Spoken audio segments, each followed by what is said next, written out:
자, 그리고 이제 서강대로 넘어가면 서강대는 큰 틀에서의 변화는 없어요. 서강대는 큰 틀에서의 변화는 없고 그냥 거의 같습니다. 2024학년도랑 거의 같게 이렇게 진행이 되는데 모집 단위에서 뭔가 하나가 변화가 있어요. 그게 뭐냐면 글로벌 한국학부랑 게페르타 국제학부가 신설이 됩니다. 이름도 어려운, 제가 오늘 여러 번 읽어봤어요. 게페르트 국제학부. 게페르트 혹시 아세요? 혹시 서강대 출신이시거나 아니면 이제 아이가 서강대 다니고 있거나 아니면 저 말을 들어본 적이 있다. 게페르트. 저 찾아봤잖아요. 게페르트 국제학부. 이게 뭔가 서강대에서 굉장히 의미가 있으니까 게페르트라는 용어를 썼겠죠. 저게 이제 보편적인 용어는 아닌 것처럼 보이더라고요. 우린가 듣님님, 정확히 알고 계시네요. 게페르트라는 분이 서강대 서강대 설립자시더라고요. 그래서 게페르트 국제학부라는 학부가 생겼습니다. 새로. 이제 글로벌 한국학부는 그 지식융합 미디어 학부 안에 국제 글로벌 한국학과라는 학과가 있었어요. 지식융합 미디어 학부 안에 이제 글로벌 한국학과라는 곳이 있었는데 그 글로벌 한국학과를 독립을 시켰어요. 지식융합학부 안에서 이렇게 시켜서 분리를 시켜가지고 진행을 하고 있습니다. 그래서 그거를 지식융합 미디어학부 안에서 빼가지고 글로벌 한국학부로 넘어왔다라고 생각하시면 되고요. 그래서 지식융합 미디어학부 안에 교과와 논술 같이 학부 모집, 그러니까 지식융합 미디어 학부로 뽑는 게 있어요. 나머지 이제 학종은 지식융합 미디어 학부 안에 여러 학과, 그러니까 여기 있는 이 3개 학과, 신문방송학과, 미디어 앤 엔터테인먼트, 아트 앤 테크놀로지 요런 식으로 요 학과들을 개별 모집을 하거든요. 근데 교과랑 논술은 그냥 이렇게 전체 이 학부 모집을 하기 때문에 그 학부의 선발 인원은 줄어들었고 상대적으로 나머지 이제 그 학종에서의 인원은 똑같습니다. 근데 지식융합 미디어 학부 5명이 이렇게 밖으로 나왔기 때문에 그 부분에서 좀 나타나는 게 있다라고 생각하시면 될 것 같고 특이하게 게페르트 국제학부는 학종으로만 5명을 선발합니다. 그러니까 총 정원이 5명이에요.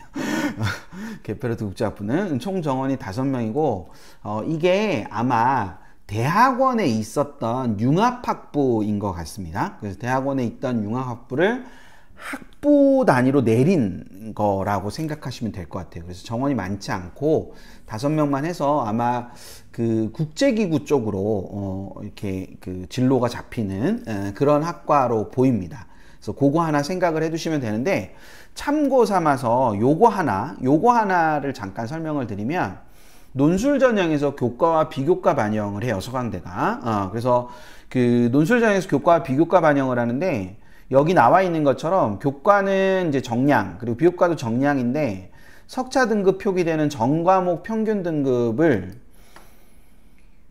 구간별 점수를 적용한다라고 되어 있어요.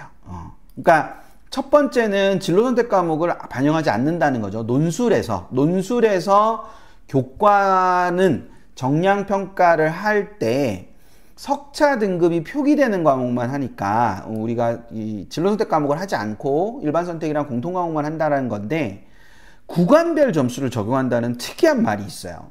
그럼 이 구간별 점수를 적용한다는 이 특이한 말은 뭐냐? 그러면 여기서처럼 내신이 1.0 이상이고 1.25 이하면 100점을 주고 1.25 초과에 1.50 이하면 99.9를 준다는 거예요. 그러니까 여기서처럼 1.27과 1.28이 점수가 다른 게 아니라 계산을 했는데 1.27이든 1.28이든 1.49든 똑같이 99.9를 준다는 거예요.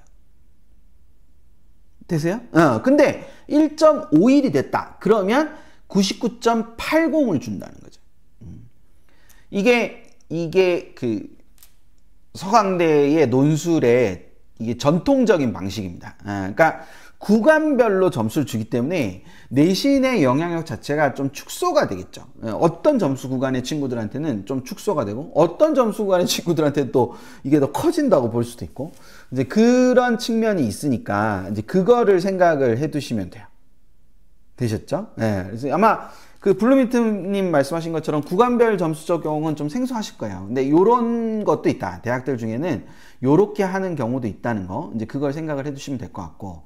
그리고 이제 출결에 대해서 나중에 이제 많이 물어보시게 되는데 출결이 미인정 출결 상황인 경우에만 이제 미인정일 때 그 미인정일 때 저런 것들을 활용한다. 그러니까 결석은 미인정 결석일 때 인정 결석 있고 미인정 결석 있지 않습니까? 그래서 뭐 아파가지고 막 못 가는데 어떻게 해요? 뭐 결석하면 차이가 크나요? 라고 밴드에 질문들 많이 올라오지 않습니까? 그러면 그 질문에 대해서 그 미인정일 때 그렇게 된다라고 답을 달아주시면 됩니다.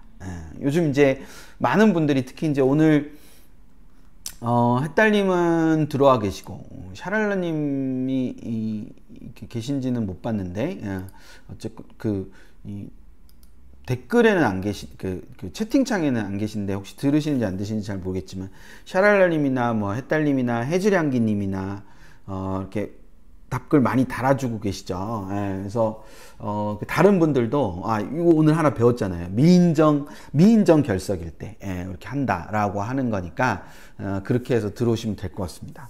그 다음 가봅시다. 서울대는 큰 변화 없어요. 큰 변화 없는데 요거 하나만 좀 설명드리고 싶어가지고 그 일부 모집 단위의 전공연계 교과 이수 과목이 변경이 됐어요. 2025학년도에. 그러니까 서울대가 2024학년도에 처음으로 그 2024학년도 전형계획안을 내면서 처음으로 그 모든 대학들 사이에서 처음으로 전공연계 교과 이수 과목을 펼쳐냈죠.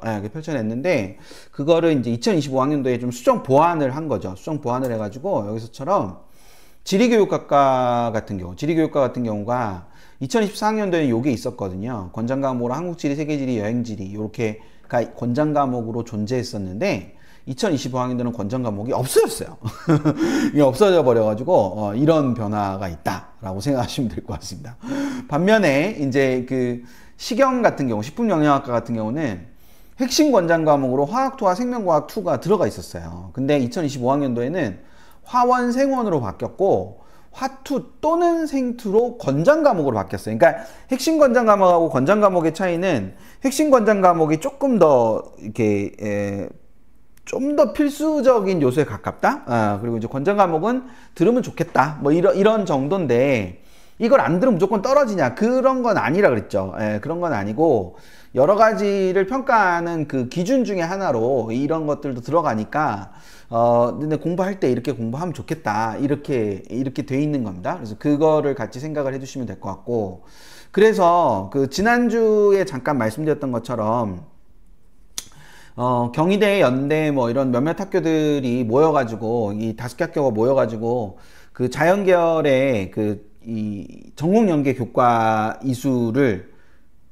이렇게 발표했지 않습니까? 그 발표한 게 있는데 그거랑 여기 서울대 거랑 두 개를 같이 이렇게 보시면 좀 도움이 되실 거예요. 그러면 이제 서울대는 이렇게 생각하는데 다른 대학들은 이렇게 생각하는구나.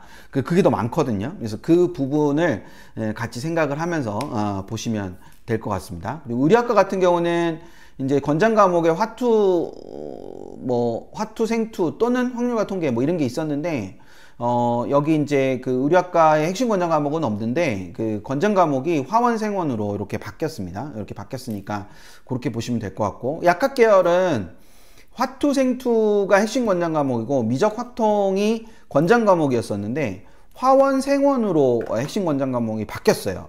그리고 미적분, 그리고 화학투 또는 생투, 화투 또는 생투가 권장 과목으로 바뀌게 되는 이런 변화들이 있습니다. 그러니까 서울대는 핵심 권장 과목, 그 핵심 권장 과목, 권장 과목 중에서 변화된 부분이 있다. 변화된 모집 단위가 이런 모집 단위가 있으니까 그렇게 생각하시면 될 거예요. 이거 어디서 보나요?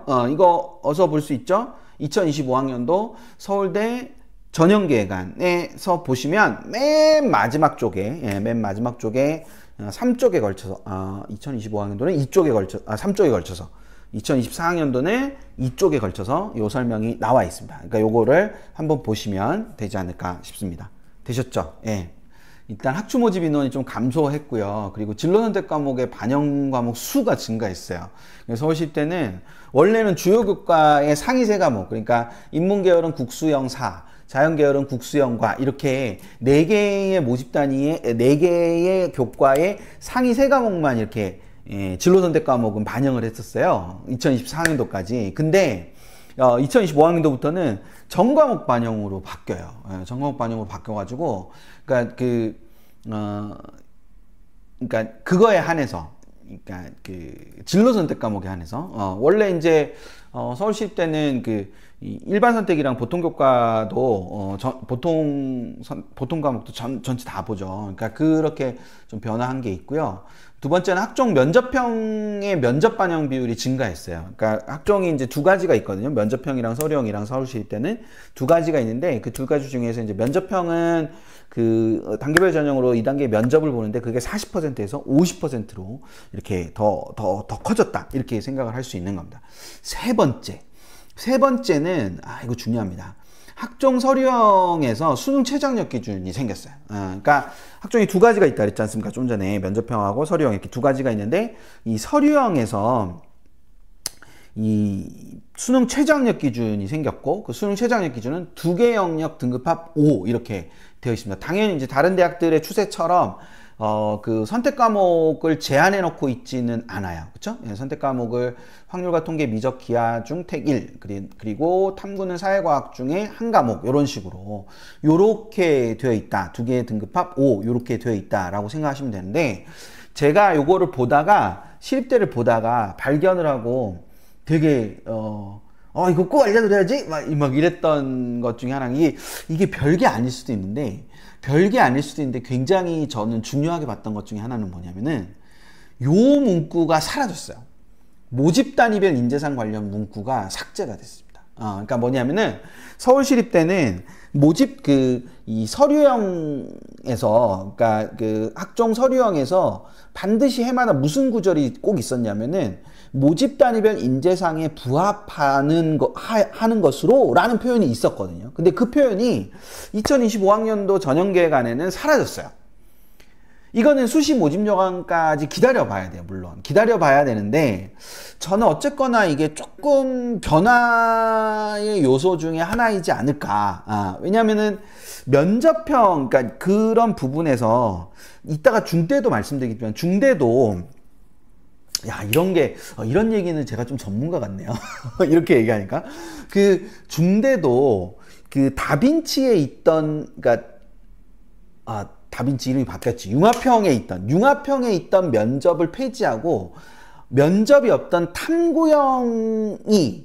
탐구형이 요렇게 가거든요. 탐구형이 면접이 생겨요. 그런 것처럼 면접을 통해서 그 친구가 가지고 있는 이 지원학과와의 연계성, 이런 것들을 좀 볼 수 있는 그런 것들을 하려는 좀 움직임이 있지 않나라는 게 전반적으로 이렇게 봤을 때 대학들의 이런 부분들을 좀 연관지어서 봤을 때는 있지 않을까. 이게 좀 제가 오늘 좀 전문가 같죠? 이렇게 서울시립대 하나를 보면서 중앙대랑 이렇게 연결해갖고 이렇게 딱 보면서 뭔가 이렇게 공통점을 이렇게 딱 이렇게 말씀드리니까 이렇게 그냥 나레이터가 아니라 그쵸. 이렇게 읽어주는 사람이 아니라 분석해주는 사람? 이런 사람의 느낌으로 이렇게 되는 것 같은 그런 겁니다. 또 하나의 변화는 계열별 탐구 과목 가산점을 이제 주게 됐다. 그래서 인문은 근데 이제 이게 또